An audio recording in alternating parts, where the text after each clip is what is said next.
I'm Arthur Herman, Senior Fellow at Hudson Institute, and I want to welcome all of you to the fourth in a series of Hudson conferences on energy and national security. And I think it's going to be, given the distinguished panels that we've put together, I think it's going to be one of our most interesting and I hope also most provocative of the conferences that we've hosted so far. The theme of the conference, as I'm sure you know, is the geopolitics of America's shale revolution, with the title, with just the slight hint of a question mark there of towards a new global energy order. It seems strange to be talking about oil production and natural gas and shale reserves in the midst of the terrible events that are unfolding in Brussels today. And yet they are not unrelated. And this is something I'm going to come back to in a minute. But I think it's also one of the issues that I'm hoping that this conference will be able to address, is the degree to which America's shale revolution could possibly constitute a second front in the war against terror, and the ways in which energy and terrorism and public and civil disorder around the globe may be in fact closely related, and may be in fact in some ways a possible solution to that problem. The America's shale revolution, this is a powerful and has been a powerful economic revolution. And the chart that I've put up here, which I wanted to have for us as a point of reference, tells, I think, a very powerful story. The story of America's rise as a major swing producer in petroleum gasoline over the course of the 20th century, the sharp drop-off that then followed in the 1960s, matched by an increasing imports of oil from foreign sources, and then now what has unfolded just within the last decade and a half is a reversal of that trend as America's production rises and its foreign imports fall.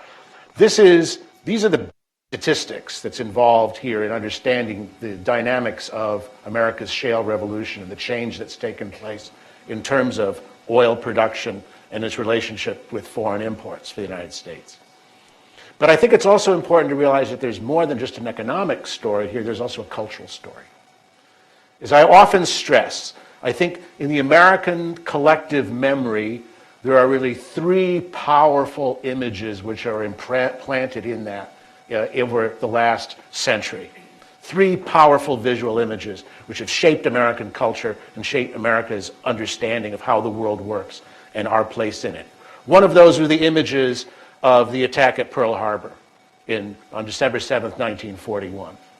The second attack, in a physical sense, of the attack on the Twin Towers on September 11th, 2001. But the third image which has become implanted in minds, it was those images of gas lines in the 1973-1974 Arab oil embargo, of people pushing cars to gas pumps to line up behind the dozens of other cars waiting for a few precious gallons of gasoline so they could resume normal life. The oil shock of 1973 and 1974, I want to stress, I think was also a cultural shock for Americans and really for the Western industrialized world. It presented a sense of vulnerability in regard to oil and fossil fuel resources, a sense that these resources were precious, were few, might even in fact be quickly disappearing, and that America's position was one of increasing vulnerability unless certain drastic steps were taken in terms of conservation, in terms of a shift to alternative energy sources, and a range of other policies which became then part of America's energy priorities and energy policy. What has happened now with the shale revolution is that we've seen a reversal of that process. Instead of coming to understand America's energy picture of one of constantly diminishing resources, of vulnerability to foreign sources and to foreign powers that control the access to those resources, what we've seen now is, in fact, the United States now becoming a major source of energy abundance. Energy abundance, first of all, in terms of its crude oil and the ability of the shale revolution to produce enormous quantities of that shale oil at increasingly lower cost and increasing lower prices. But also at the same time, the second wave of this shale revolution, and that's in the area of natural gas, where the United States really does have the capacity for almost endless abundance in terms of access to natural gas reserves, thanks to the shale revolution and the technologies that have driven it forward and will continue to drive it forward here. How is that going to now change not just America's perception of the world energy map and of the world energy order, as the United States has emerged as the leading producer of natural gas and also of oil, the single largest producer, but how will it also now change America's relationship with other countries? What will be the impact of having a United States as once again emerging as a swing producer, not only in global oil markets, but also having a dramatic impact on global natural gas markets and access to natural gas?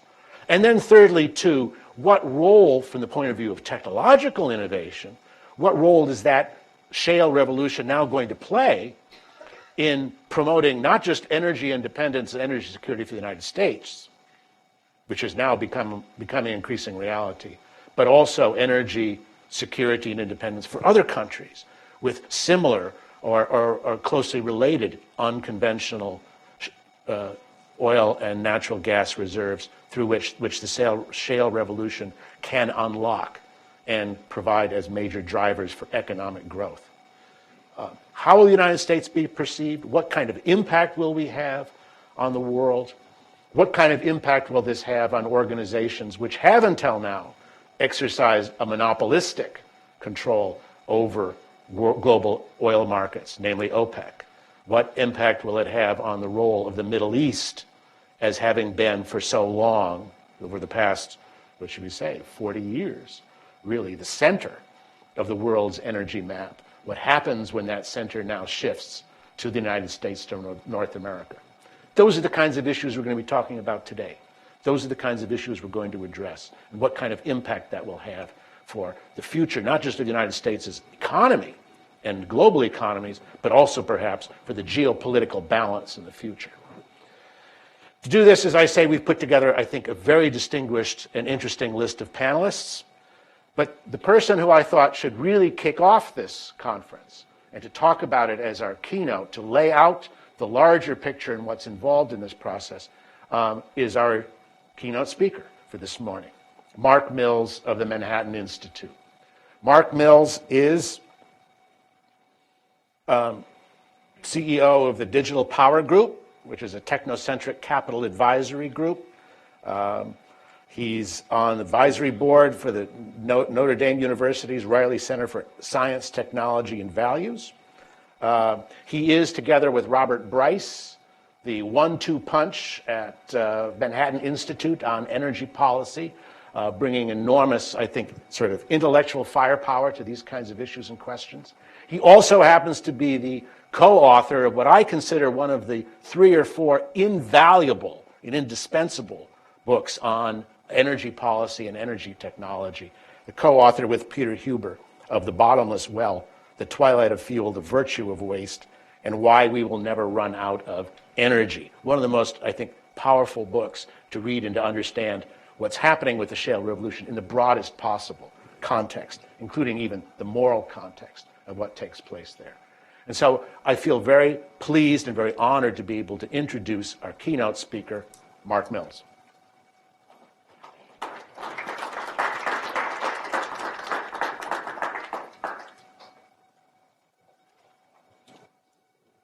Thank you, Arthur. And that was an excellent and provocative beginning. And I do have to ask, though, you said one of 3 or 4. What you didn't say the book? Well, I've got one forthcoming too. So okay. I include that too. I'll wait to read it, then we'll. But thank you. I appreciate it.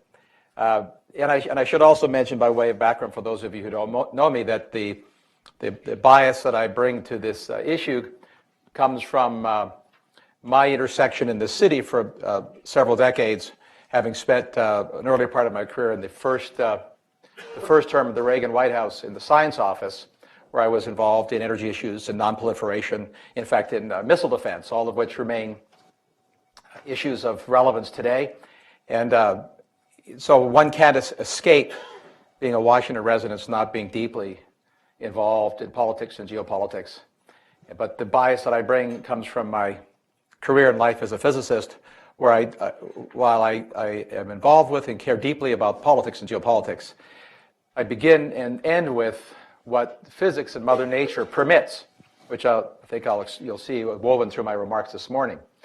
And of course, when we talk about geopolitics, I should also begin by noting that we're in the shadow of the APAC meeting, of course, yesterday, where we had, frankly, what amount to critical geopolitical speeches from all of the presidential candidates. So we had 18,000 people gathered to hear a geopolitical posture. And without regard to what you think about what each of them said, and all of them said something, although one of the candidates for the presidency, Senator Sanders, wasn't present to deliver his remarks. He did deliver remarks in Utah, as some of you know, and it was quite clear what he thought about the geopolitical issues that were relevant to APAC. Without regard, though, to what anybody said, and I'm not taking a position on what anyone said, and I won't in my remarks, I want to lay a framework out for our panelists and the subject today. I think a measure of the importance of geopolitics was visible in a singular fact yesterday. For the first time ever, candidate Donald Trump delivered to the media in advance a written, prepared speech. I think this says something about what everyone thinks about the seriousness of geopolitical matters. Again, I'm not taking a position on what anyone, in fact, had to say, but it is obvious, it's beyond obvious, that issues relating to Israel and the Middle East are interwoven with issues relating to petroleum economics, and petroleum politics. In fact, all the candidates have taken a position on shale, as all of us, I'm sure, know. Whether those positions that have been articulated in the primary season are realized in the form of policy in the years to come, whoever becomes president, that remains to be seen. We all who live in Washington understand that primary seasons generate a certain class of rhetoric on all parts that are sometimes followed through and sometimes not. And in fact, just to tie the events of yesterday and today together, the president's historic visit to Cuba has an element of the energy geopolitics to it for a very simple reason. The Central and South American countries are, in fact, the primary and perhaps one of the most important markets for the export of U.S. natural gas and oil in the coming years. And those who have been supplying oil and natural gas to those markets, Venezuela prominent among them, have wielded significant influence in the geopolitics of our hemisphere because of those dependencies.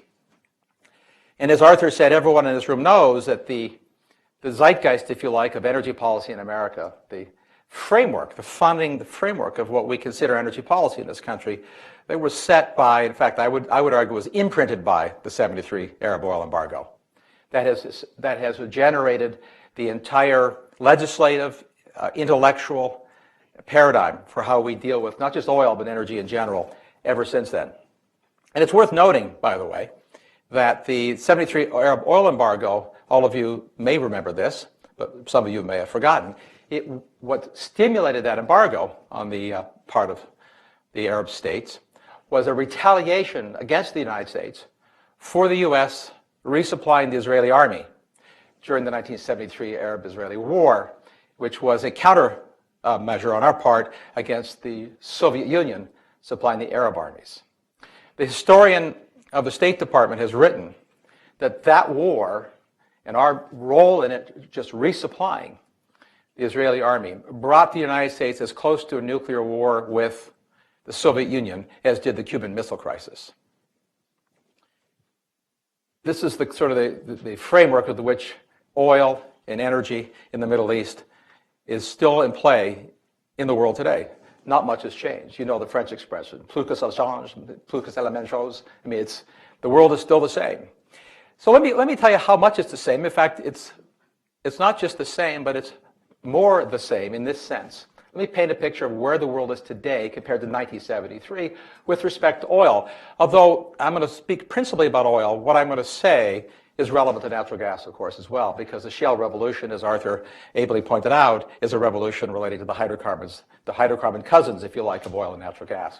So in 1973, when the oil embargo shocked the world and shocked the United States and reset geopolitics for a half century, at that time, a third of the world's GDP was involved in trade.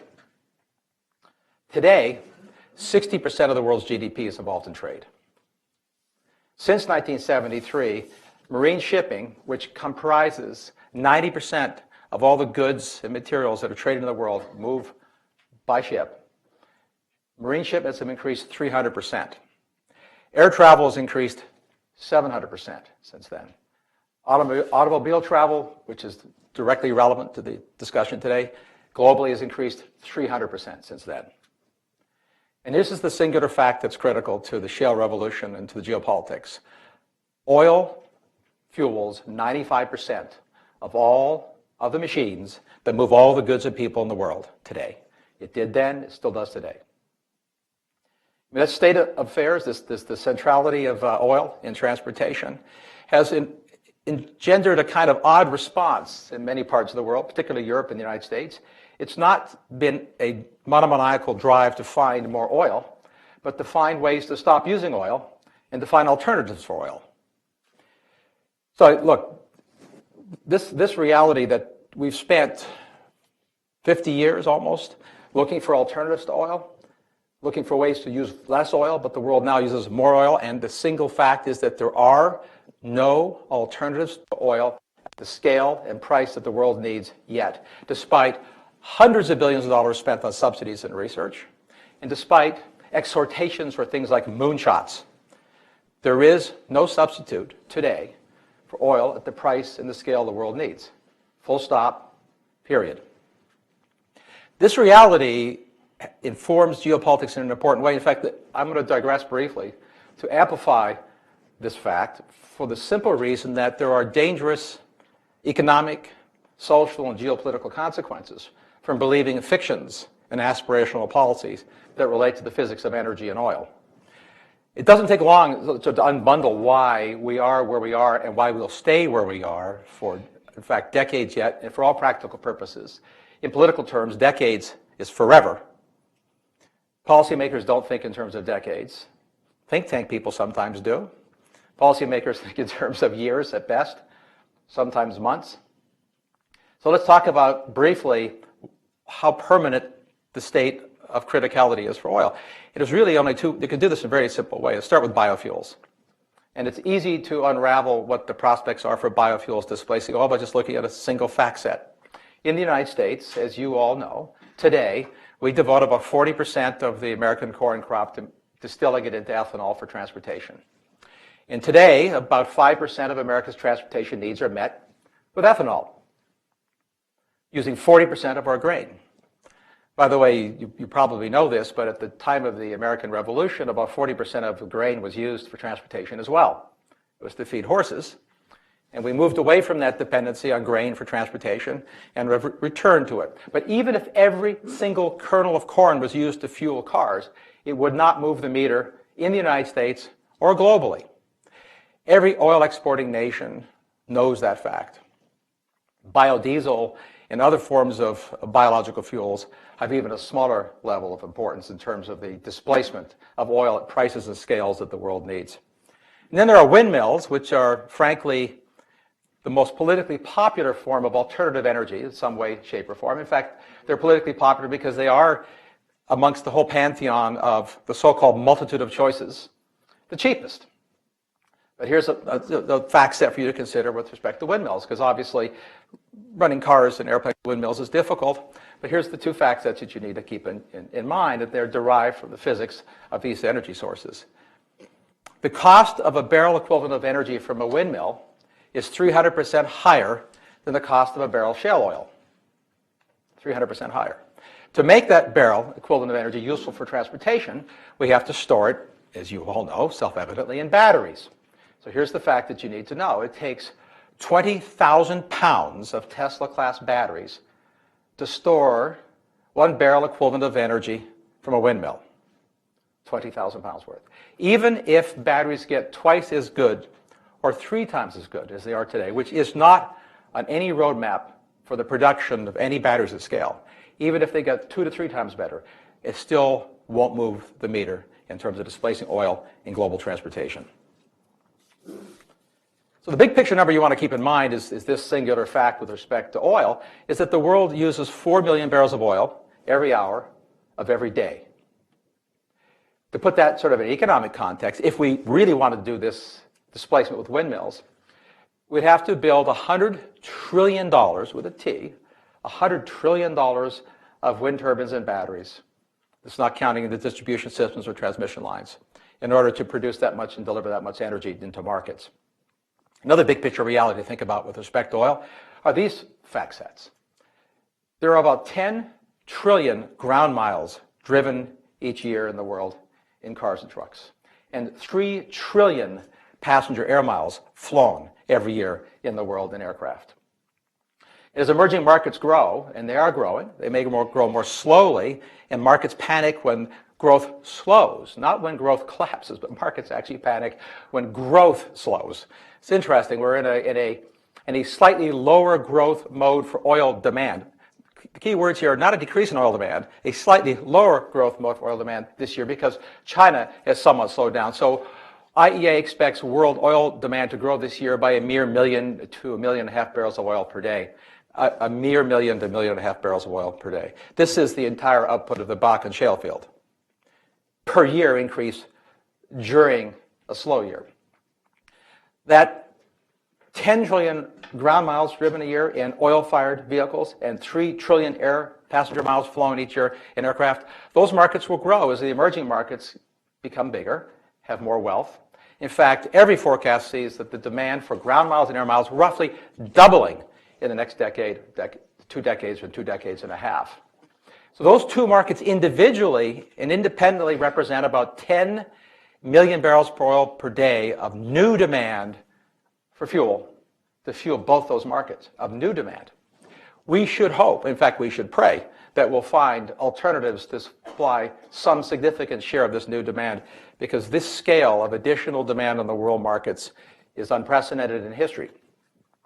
So but still we have a lot of wishful thinking, right? In fact, this phrase to which we can credit an oil man, or Bush 43, this idea of an addiction to oil is a silly phrase, I'm embarrassed to say. It's saying that human beings are addicted to oxygen and food.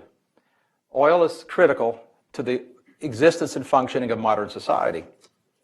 But oil, because of that criticality, so all of you know this, the oil is weaponized through this form of gray warfare of influence, intimidation, entanglements. So I want to spend just 1 or 2 minutes talking about what those entanglements look like and how geopolitics of oil intertwine into global affairs. Since the sanctions were lifted on Iran, all of you have doubtless followed this, the country has been moving at a pretty impressive pace to re-entangle its economy with the world. In fact, they already are successfully re-entangling their economy with the world, and they will be very successful at doing that, I would predict, which will make the reimposition of sanctions, without regard to what any president would like to do or say that they would do in a policy speech, it'll make the reimposition of sanctions far more difficult in the future than it has been in the past. So you know what Iranian negotiators have been doing, right? They've been using barter-type deals to ship oil to other countries by Iran investing in the refineries in those countries, from Brazil to India. They just signed a 10-year, $600 billion oil export agreement with China. And with their oil wealth unfrozen, as you know, Iran placed one of the biggest orders ever to Airbus. They ordered 118 aircraft, and it kept alive the A380 program single-handedly, a $25 billion order. It's kind of interesting, just as a technological aside, that those 118 aircraft will consume over their operating life $20 billion worth of oil. Russia, of course, is a player in this market. They're one of the 3 big producers on the planet, along with the Middle East and the United States.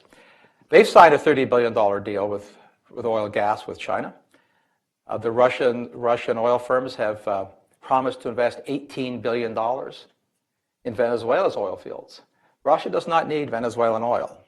So obviously their interest in investments in the Venezuelan oil fields relate to the geopolitics of the region, not to Russia's firms needing access to their oil. In fact, Russia, as you doubtless know, has sold about $3 billion in arms in recent years to Venezuela. Russia is famously or infamously a master at the chess game of geopolitics. There's another piece today in the Washington Post and Wall Street Journal about Putin's geopolitical successes in Syria and around the world. Not praise, just noting it. Russia now has a major base in the Middle East for the first time in a half a century. Bases in the Middle East are there, as I will say again, and as Arthur pointed out at the beginning, they're there almost entirely because of the oil. Interests in the Middle East are driven and pivot around oil at all levels and always. In fact, it has been widely reported and has been well known that ISIS gets about $600 million a year from a sophisticated oil operation. In fact, ISIS has a sophisticated recruitment program for petroleum engineers, of all things.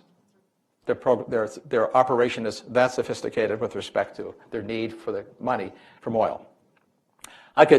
We could spend, in fact, the whole day talking about examples of this deep interconnectivity between oil and geopolitics and world affairs. Again, because the reason the interconnectivity is so critical is because oil itself is a critical economic commodity for the survival of the entire structure of civilization as we know it today. It is, when you look at all these issues, it makes one want to think of the trivial expression, it's the same old, same old.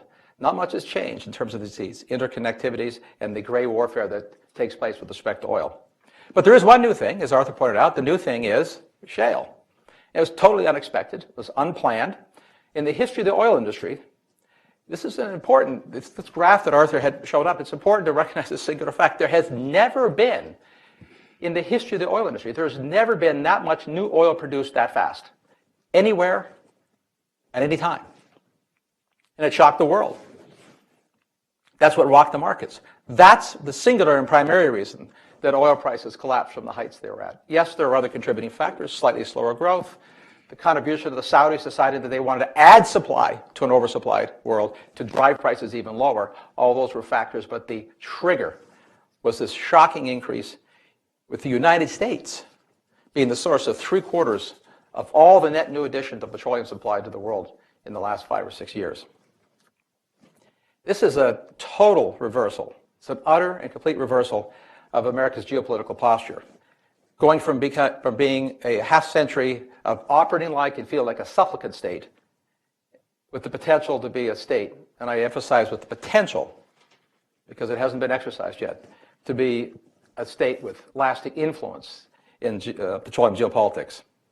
I mean, obviously, you know that if you looked at the demand curve that I just described, with the net increase in oil demand going into the future for transportation, the go-to sources of marginal new supply for oil were assumed to have been the Middle East and Russia for essentially all the usefully foreseeable future until now. That obviously changes the game. The Saudi's oil minister, as some of you may have seen last month at the Houston Syria conference, for the first time essentially publicly acknowledged that the geopolitics of oil have permanently changed, not temporarily changed. Look, I understand why policymakers are having trouble adjusting to this new reality. We've spent 4 decades imprinted with this idea of energy independence, through conservation and trying to find alternatives to oil. That's the wrong mindset. The issue of independence is completely backwards with respect to what the United States has as an opportunity. We have the opportunity for energy influence. Influence is a very different thing and has tremendous relevance in geopolitics. You know that in Moscow and in Tehran, they understand what's going on. This is what they know. They know that the geophysical resource base of shale hydrocarbons in the United States is Saudi scale. They know that fact. It's a fact. They also know that shale technology keeps getting better, and it's getting better rapidly. For those of you who follow this, last year, during a down market, one of the most difficult times for the shale industry, the cost to operate a shale rig, that is, costs in terms that matter, CapEx in, dollars in per unit of energy out, costs went down 40%. And the output per rig, the productivity of a rig, increased 50%. the average rig, in 1 year. There is no other part of the oil and gas business where those kinds of trajectories of cost changes and productivity gains happen, nor have they ever happened before in the history of hydrocarbons in the free world or the non-free world. Here's the most important part of the shale industry that bothers the analysts in the Middle East and in Russia. It has been for almost a half century that the petroleum industry is one of oligarchs, monarchs, potentates, a handful of mega corporations that are private, who can by default or in fact collaborate or collude on setting prices. The shale industry is created by and operated by thousands of small and independent companies. Some of them are big. Even the biggest of the shale companies are small by oil major standards and small by national oil company standards. In fact, they're tiny by national oil company standards. So we have, instead of a small handful, almost of companies you can count on two hands, or two sets of hands, about 24 companies in the world that control 70% of the known conventional reserves, who for decades have been able to collaborate by default or by in fact, now facing the prospect of competing against thousands of American entrepreneurs and companies in the world's most liquid and largest capital market. This is not a market that's amenable to backdoor agreements, collusions, or price fixing. It's a very competitive, dynamic American market. Yes, I know prices have done damage to the shale industry. Obviously, at lower prices, it's been, for some companies, ruinous. Some have gone into bankruptcy. In fact, at least a third of the shale companies in the United States are financially stressed. Maybe that many actually go bankrupt or get acquired in the coming year. This is the defining year, 2016, as the hedges come off many of these oil companies and they're facing the real price of oil that they haven't had to face for a couple of years. For the oligarchs and potentates, I think they're smart enough to know this is not a good sign for them. I'll tell you why it's not a good sign for them. Because there are hundreds of billions of dollars, not a few $1 million, of private capital lined up in the unkind vernacular, vulture capitalists, waiting to scoop up generational buying opportunities in the shale fields of the United States. I'll just give you an example of what's going on in the financial markets. And again, if you follow this, you know this. Last year, when prices were ruinously low, the public shale companies were able to raise $18 billion in public markets offering new stock at ruinously low prices. So far this year, the public shale companies in the United States have raised another $8 billion in public markets. The most successful IPO so far in 2016 is what's called a SPAC. For those of you who follow financial markets, this is a special purpose corporation. What it means is that you take public a company that has no assets, you're raising money from other people on a promise to do something. If you don't do the something you've defined, you have to give the money back. SPACs are shell companies raised by people who have an idea, who are trustworthy, or have a vision. The SPAC I'm talking about was started by the founder of EOG, which is one of the great shell companies in the country. He's no longer involved in it's Mark Papa. He raised a SPAC, raised a shell company on the promise to buy up other shell companies at bargain basement prices. He wanted to raise $400 million. He was oversubscribed and raised $450 million. So what do these investors all believe? What are they thinking? Why are they putting billions of dollars into so-called bankrupt shale fields, which have been, the press, the media have been replete with stories about the permanent damage to the U.S. shale industry because of low prices? Well, this is what they believe. They're banking on two facts. First, the one I told you at the outset. Oil is central to the survival and growth of the world. Period. Full stop. Second, oil is a cyclical commodity. When prices are low, they go up. When prices are high, they go down. Oil has not sustained a price of over $100 a barrel for more than a few years, for more than 3 times in 150 years in inflation-adjusted dollars. I made a forecast in 2014 in a public bet with a former ambassador to Russia who said in May of that year that oil would never go below $100 a barrel ever again in history, because he was one of these people who is A, a Malthusian at heart, and B, a believer that it had to be high in order to stimulate the alternatives petroleum that he so loved. I took the bet. I don't normally take bets in short terms. I said I think the oil will go below $100 a barrel this year because it can't sustain a $120 price. In fact, I'll spot you $80 I think it'll go below 80 before the year is out because markets will get oversupplied. And as I've told my friends in the oil business in an unkind way, that when oil is over $100 a barrel, morons can make money in oil. It's not hard to produce lots of oil at $100 a barrel. It's hard to produce oil and make a profit at 30. Huge swaths of America's oil fields are profitable at $30 a barrel and will become, those that aren't profitable today will be profitable in the future at $30 a barrel because of technology. We know that to be true because oil in the shale was not accessible at any price until relatively recently, and it certainly wasn't accessible at prices that were reasonably useful until the maturation of technologies that have been foolishly labeled fracking. Engineers are really good at creating frightening labels. It should be called smart drilling because we have become smart enough not to drill dry holes, to drill horizontally using sensors and subsurface imaging, and then finally to hydraulically fracture the shale to cause it to release what's called source rock. But it's called fracking, which makes it a useful, frightening appellation for raising concerns about a shocking new technology. But the investors do know, and the Saudis know, and the Russians know, that the reality is that shale has changed the game. The United States has the capacity, if it so chooses to adopt it, to move into a sense of, from subservience, if you like, both in oil and natural gas, into influence on global markets. But we need reform to make this happen. This is not going to happen passively. Yes, Congress passed legislation to finally revoke a law banning exports of hydrocarbons, which I would have to say, as a non-lawyer, I thought when it was passed, was foundationally not only antithetical to the U.S. Mindset, but illegal against World Trade Organization precepts.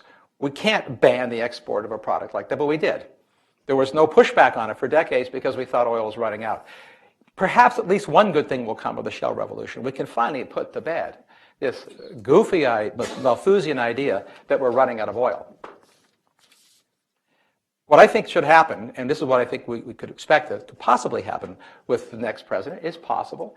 Perhaps there will be trade missions to our allies to offer to form partnerships to secure this export of U.S. natural gas and oil to those countries. Not to passively let it happen, but to form partnerships in order to facilitate it and accelerate it. You can also consider exploration of legislation that can either remove barriers or accelerate the creation of the infrastructure necessary for massive exports. Here's the last thought I want to leave with you in terms of the geopolitics and the big picture. So the United States is one of 5 major economic regions of the world. You know what the 5 are. The North America, the European Union, China, Japan, and India. Those 5 regions. Those 5 regions comprise almost 80% of the world's GDP. So they matter. And they will comprise about 80% or more of the world's GDP for the foreseeable future, for the future that matters. Of those 5 regions, 4 of them are enormous net importers of oil and gas. Only one of them is not, North America. North America already is 95% self-sufficient in energy and is on track to becoming, as a region, a net exporter. In fact, the only thing that region, for which the region is a net importer, is still for petroleum. About 15% of the petroleum consumed in North America is still imported. It is clearly possible, as Harold Hamm said recently. Remember what he said it's a great interview if you didn't see it last month in Forbes. He said, we can do it again. That was his line. We can do it. But he meant the it was doubling America's oil production. So we can do it again. And it doesn't take much of a price. It takes, and this is again what the Saudis know, and what they know in Tehran, and what they know in Riyadh. It doesn't take much of a sustained price bump to cause a Shale 2.0 boom to take place in the United States shale fields. My own view on this, if I were going to put a price benchmark in the sand, is that if we stay over $40 a barrel on a sustained basis for several more months, you'll start to see Shale 2.0 begin. And the United States has the capacity to double it again, the physical infrastructure and geophysical capacity to do that. This would utterly rock the world if we could export these resources. You don't have to export huge quantities to change the game. Remember, oil prices and geopolitics are swing with a plus or minus 1 or 2 million barrels per day of oil of excess or undersupply. Right? We oversupplied the world by 4 million barrels per day That's why the chaos was put in place in economic terms and also in geopolitical terms. We could oversupply the world again. If we can oversupply the world again and still make a profit, which I believe is affirmatively the case for the majority of shale companies in the United States in the coming decades, this is deeply disruptive in ways that are unprecedented. But let me finish with this observation. For those of you who've been reading and following this, you know that the line has been that the destruction of oil prices, and I think it's essentially a permanent destruction. We now face a world of serial oil and gas gluts, for as far as the eye can see, which means we'll be oscillating between prices will cycle, but they will cycle in a lower band than they have for a long time in history. We will return to the cyclicality of oil prices, the way they looked in the first oil era that began in the late 1800s and ended roughly in World War II. This has caused an extraordinary wealth transfer. In fact, some pundits have called this the largest wealth transfer in history. Trillions of dollars have been denied to the kleptocrats, the monarchs, and the oligarchs. Trillions of dollars. But in my view, and that is true, of course, but in my view, it's the proximate reason for the price collapse that is disruptive. It is the United States shale technology. In fact, it is disruptive in this sense. I think it's not just the biggest wealth transfer in history. It is the biggest transfer in geopolitical power since the fall of the Berlin Wall. Thank you.